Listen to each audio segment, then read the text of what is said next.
रस्ते हद्दीमध्ये, त्यांनी त्यांचं अतिक्रमण काढून घ्यावं, सहकार्य करावं. अन्यथा प्रशासनाचा वापर करून ते अतिक्रमण काढावं लागेल. राहुरी आपल्याला स्वच्छ करायचं असेल तर त्रास करावा लागेल. आणि यामध्ये आम्ही सगळे बरोबर आहोत. भाजप बरोबर आहे, राष्ट्रवादीला यायचे त्यांनी यावं, दुसरी राष्ट्रवादी यायची विलगीकरण जर नसं झाले तर ते येऊ शकतात, काय आमची हरकत नाही. त्याच्यामध्ये धनुष्यबाणवाले आहेत, धनुष्यबाण मग एक आमचा पुलाच्या पलीकडे मशालवाले, त्यांनाही घ्या. मशालवाले दिवसा घ्या. आणि बाकी आता अजून काही विषय असतील तर हे सगळ्या ज्या गोष्टी आहेत, या सगळ्या गोष्टी टाळा. मारामारी नको, वाद नको, सगळ्यांचं सहकार्य रस्ता काय पक्षाचा रस्ता नाही.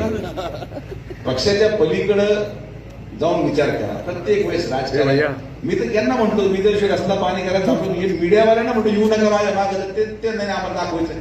मी माझं एकही कधी व्हिडिओ शूट काढायचं, मला काढायचंच नाही.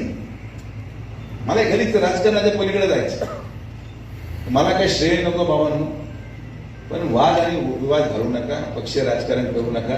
सगळेजण या रस्त्याला पाहिजे. मरणारा माणूस ना भाजपचा होता, राष्ट्रवादीचा होता, मेला ना माणूस शेतकऱ्याचं पोरग होत, त्याला काय पक्ष नाही. तर निदान संवेदनशीलता दाखवावी सगळ्यांनी. राहुरी तिथं संवेदनशील दुसरं कुठलं गाव नाही. तर थोडं शांततेत घ्या. सगळे विनंतीला मान देतात, थोडं सहकार्य करा. गायकवाड काम करतोय, तो त्याच्या गतीच्या हिशोबाने फार स्पीडमध्ये येईल. नाही तर कुंभ होऊन गेला असतं तरी कामावर नसतं आलं. तो आता पाहिजे स्पीडमध्ये. आपला माणूस काम करतोय, तेवढा प्रयत्न करतोय, त्याला सहकार्य करत नाही.